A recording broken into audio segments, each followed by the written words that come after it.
ধরনের গাছের মধ্যে অ্যাডেনিয়াম গাছটি একটু আলাদা আর কি। তো অ্যাডেনিয়াম গাছটি আমরা খুব সহজে করতে পারি। তো সহজে করতে পারি মানে কীরকম, এই গাছটিকে আমরা অনেক সময় দেখেছি যে গোড়া বাল্বগুলো সুন্দর সুন্দরভাবে পচে যাচ্ছে আর কি, মানে হঠাৎ পচে যাচ্ছে। এটা কেন পচে যাচ্ছে এটা যদি আমরা জানতে পারি কিন্তু আর আপনাদের কিন্তু পচে যাবে না। প্রথম কথা বলবো যে একেবারে ছোটো টবে গাছটি রোপণ করবেন। তারপরে বলবো যে আপনারা কিন্তু কখনোই এই গাছটি সম্পূর্ণ মাটিতে রোপণ করবেন না। অবশ্যই যদি আপনারা বেশি ভালো অ্যাডেনিয়ামের গাছ করতে চান আর কি, তাহলে 40 ভাগ নারকেলের ছোবড়া আর কি, সেটাকে ছোট ছোট করে কেটে ফেলবেন। তার সঙ্গে আপনি বালি এবং মাটি মেখে কিন্তু গাছটি রোপণ করবেন। দেখবেন কত সহজে আপনি অ্যাডেনিয়ামের গাছ তৈরি করতে পারছেন। অবশ্যই নারকেলের ছোবড়াকে কাটবেন, কোকোপিট নয় কিন্তু। তাহলে নারকেলের ছোবড়াকে আপনি 1 ইঞ্চি সাইজের করে ছোবড়াকে কেটে ফেললেন। তার সঙ্গে আপনি একটু কোকোপিট হালকা দিলেও দিতে পারেন, নাও পারেন। তো আপনি এভাবে যদি করেন আর কি, যদি নারকেলের ছোবড়া কাটেন, বালি আর মাটি মেখে একসঙ্গে গাছটি রোপণ করেন এবং টবে যদি আপনি 8 থেকে 10 ইঞ্চি টবে রোপণ করেন, তো যদি নারকেল ছোবড়া দেন তাহলে আপনি বড় টবে রোপণ করতে পারেন। যখনই আপনি কেবলমাত্র বালি আর মাটি দিয়ে গাছটি রোপণ করবেন তাহলে কিন্তু আপনি ছোট্ট টবে রোপণ করতে হবে, কারণ একেবারে ড্রাই মাটি না হলে অ্যাডেনিয়াম গাছের কিন্তু গোড়ার বাল্বগুলো প্রথমত পচে যায়। দ্বিতীয়ত বলবো আপনাদেরকে, যারা ফাঙ্গিসাইড ওষুধ মানে কোনো কাটিংসের পর লাগান আর কি, সেটা একেবারে সদ্য না দিয়ে যদি আপনারা জলকে গুলে মানে জলের সঙ্গে দিয়ে গুলে সেটি স্প্রে করেন, বেশি ভালো কাজ হবে বলে আমার মনে হয়। তো যখনই আমরা অ্যাডেনিয়াম গাছের ডাল কাটি সেখানে ভালো করে ফাঙ্গিসাইড ওষুধ সাব পাউডারকে ভালো করে গুলিয়ে লাগিয়ে দিই। সদ্য কারেন্ট একেবারেই অতটা পাওয়ারফুল ওষুধ যদি আপনি এক জায়গায় না লাগিয়ে যদি ওই ওষুধটাকে আপনি জলে গুলে গোটা গাছটাকে পুরোপুরি গাছটাকে যদি স্নান করিয়ে দেন তাহলে আপনার কিন্তু বেশি ভালো কাজ হবে। অবশ্যই ভালো লাগবে আপনাদের, এই ধরনের গাছ পাবেন, অবশ্যই পাবেন এবং কম বাজেটের মধ্যেই পাবেন। তো অ্যাডেনিয়াম কাটিং করা হয়েছে, যেমন করা হয়েছে এই যে আপনার থাইল্যান্ডের বগনভেলিয়া, এই গাছগুলো মাত্র 30 টাকা পিসে বিক্রি করতে শুরু করেছি।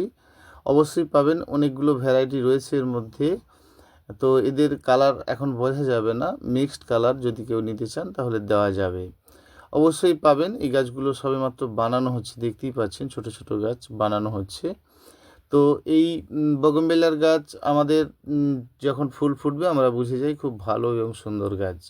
অবশ্যই আপনাদের জন্য এই ছোট গাছ 30 টাকা পিসে রাখা হয়েছে, থাইল্যান্ডের ভ্যারাইটির বগনভেলিয়া। বেশ ড্রপ প্রজাতির, প্রচুর পরিমাণে ফুল হয়। অবশ্যই যখন বগনভেলিয়া গাছ করবেন শুধু মাটিতে তো একদমই নয় এবং জল এত নয়, খুব কম জল দেবেন, দেখবেন আপনাদের পরিমাণে অনেক অনেক বেশি পরিমাণে কিন্তু এই এর ফুল, বগনভেলিয়ার ফুল অবশ্যই বেশি হবে। তো আমার পুরানো মাদার গাছ নষ্ট হয়ে গিয়েছিল, আবার নতুন করে এই বগনভেলিয়াগুলি শুরু করা হয়েছে। তো আপনারা বিভিন্ন প্রজাতির বগনভেলিয়া পাবেন। যেমন ধরুন শুভঙ্কর নামে একজন আমার কাস্টমারের বাড়ি, এই গাছের ফুল দেখুন কত সুন্দর হয়েছে। তো ওর বাড়িতে গিয়েছিলাম, শুভঙ্কর সামন্ত আমাদের দেনানের বাড়ি। তো ওর গাছে কত সুন্দর ফুল হয়েছে দেখুন। প্রতিটি গাছ সুন্দর করেছে ভাই, এর দেওয়া তো আগে ওর ছাদ বাগানের ভিডিও আপনাদেরকে দেখিয়েছি। তো এর প্রতিটি প্রজাতি ভালো এবং এই সমস্ত চারাই কিন্তু আপনি পাবেন, মানে এই জাতিগুলোই কিন্তু আপনি পাবেন এবং গাছ ভর্তি ফুল হয়। এই গাছগুলো ঠিকঠাক করে যদি আপনি কাটিং করেন তাহলে ছোটোর উপরে একেবারে গাছ ভর্তি ফুল কিন্তু আপনি অবশ্যই পাবেন। বগনভেলিয়া গাছ করতে গেলে খাবারের কথা ভুলে যেতে হবে আপনাকে, খুব বেশি খাবার তো দেওয়া যাবে না এবং জলের পরিমাণটা খুব কম দিতে হবে, সম্পূর্ণ রৌদ্রে রাখতে হবে, ছাওয়া দিলে হবে না। থাইল্যান্ডের বগনভেলিয়াগুলো দেখতেই পাচ্ছেন বেশ সুন্দর, বেশ বেশ ফার্স্ট ক্লাস ফুল, এদের প্রতিটি আলাদা আলাদা নাম রয়েছে। তো যে চারাগুলো আপনাদেরকে বর্তমান দেওয়া হবে সেগুলো কিন্তু মিক্সড আছে, কারণ পাতা না ফুটলে তাদের নাম এবং কালার বলা যাবে না। কালার এবং নাম বলতে গেলে আপনাকে দেরি করতে হবে, সবেমাত্র চারাগুলি রোপণ করা হয়েছে। ছোট ছোট গাছ যারা রিস্ক নিয়ে নিতে চান তাদেরকে দেওয়া যাবে, সেটা কিন্তু 30 টাকা মূল্যে পাচ্ছেন। অবশ্যই সেটি যত দামি গাছ হোক না কেন আপনি এটা পাচ্ছেন কিন্তু সেটি 30 টাকা মূল্যে। অবশ্যই এই ধরনের বগনভেলিয়াগুলো আপনাদের ভালো লাগবে, যা আপনাদের পছন্দের ফুলই আপনারা কিন্তু পাবেন। তবে পাতা দেখে আপনাদেরকে আলাদা আলাদা করে কিন্তু আমি দিতে পারবো, বেশ কয়েকটি ভালো ভ্যারাইটি অবশ্যই দিতে পারবো। ধরুন আপনি 10 পিস 5 পিস যাই নেন না কেন আপনাকে কিন্তু 5টি 5 রকম দেখে দেওয়া যাবে। তো বিভিন্ন প্রজাতির বগনভেলিয়া আরও রয়েছে, সে সমস্ত কাটিং করে রেডি করা হোক, অবশ্যই জানানো হবে এবং দেওয়া হবে। ভালো লাগবে আপনাদের, বিভিন্ন প্রজাতির বগনভেলিয়া আপনারা কিন্তু পাবেন। সেই জন্য আপনাদের কাছের জন্য এই গাছগুলি সমস্ত রাখা হয়েছে। ছোট গাছ নিতে চাইলে অবশ্যই পাবেন এবং কম মূল্যেই পাবেন। তো কালার দেখে যদি কালারগুলো আবার রেডি করে দেওয়া হবে, তারপরে কিন্তু আপনাদেরকে কালারগুলো বলে দেওয়া হবে। এভাবেই গাছগুলো করতে থাকুন, ছোট ছোট গাছ নিন, ভালো করতে থাকুন এবং কম বাজেটের মধ্যে পাবেন, এটা বড় ব্যাপার। অবশ্যই সুন্দর ভ্যারাইটি পাবেন। যারা কুরিয়ার করতে চেয়েছেন তাদেরকে কুরিয়ার করে দেওয়া হবে। তো বিভিন্ন জায়গাতে কুরিয়ার করা হচ্ছে, আপনারা যারা চাইবেন তা কুরিয়ার করে দেওয়া হবে, কুরিয়ারের নিয়ে কোনো ব্যাপার না। এবং বিভিন্ন ধরনের গাছ আপনারা পাবেন, নানান প্রজাতির গাছ পাবেন, সুন্দর সুন্দর শৌখিন গাছ পাবেন। সব কিছু নতুন ধরনের গাছ আপনারা কিন্তু আমার কাছে পাবেন, সে নিয়ে কোনো ব্যাপার না। অবশ্যই কম দামে পাবেন।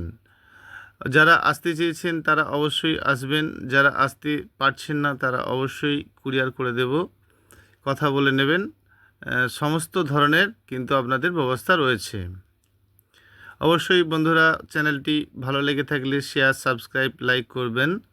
বিভিন্ন প্রজাতির গাছ পাবেন, যেমন ধরুন এই গাছটি পুরানো দিনের একটি গাছ, কাঠগোলাপ। তো এটি শুভঙ্কর ভাইয়ের বাড়ির গাছেরই ফুল, দারুণ সুন্দর। দেখুন এই চারাগুলোও যেমন আপনারা পাবেন, এর অন্যান্য কালার বা আরও অন্য কিছু ভ্যারাইটি কিন্তু পাবেন। অবশ্যই নতুন নতুন কিছু পাবেন। যারা নিতে চাইবেন আর কি, তারা অবশ্যই আমাকে কল করবেন। আপনাদের জন্য সমস্ত কিছু ধরনের গাছের ব্যবস্থা রয়েছে। যেমন ধরুন আপনি এই ধরনের এই গাছটি নিতে চেয়েছেন, তাহলে মাত্র 20 টাকাতে কিন্তু এই গাছটি অবশ্যই পাবেন। ধরুন আপনি এই গাছটি নেবেন, এটাও কিন্তু তাই। তো এই ধরনের ফুল নিতে গেলে আপনাকে কাটিং করতে হবে। দেখতেই পাচ্ছেন কাটিং করলে কত সুন্দর হয়ে ওঠে, কাটিং না করলে কিন্তু আপনি সুন্দর গড়ে কখনোই তুলতে পারবেন না। তো যখনই আপনি কাটিং করবেন, গাছের সৌন্দর্যতা কিন্তু অনেক বেশি হবে এবং পরিমাণে প্রচুর পরিমাণে কিন্তু আপনারা ফুল পাবেন। সেজন্য প্রচুর ফুল নিতে গেলে আপনাকে কাটিং করতে হবে। তবে এই জাতীয় গাছ যদি আপনি কম খাদ্য দেন, তাহলে কিন্তু ফুলের পরিমাণটা বেশি অবশ্যই হবে। এবং যদি আপনি প্রচুর খাবার দিয়ে দেন, তাহলে কিন্তু আগে আপনার গাছ খুব সুন্দর হবে, ফুল হতে অনেক দেরি হবে। সেই জন্য এই ধরনের গাছগুলি আপনাদেরকে জানতে হবে আপনারা কেমন করবেন। যেমন এই গাছে প্রচুর ফুল নেওয়ার পরে যদি আপনি কাটিংটাই না করেন, তাহলে গাছটি কিন্তু আস্তে আস্তে মারা যায়। নমস্কার বন্ধুরা, ভালো থাকবেন।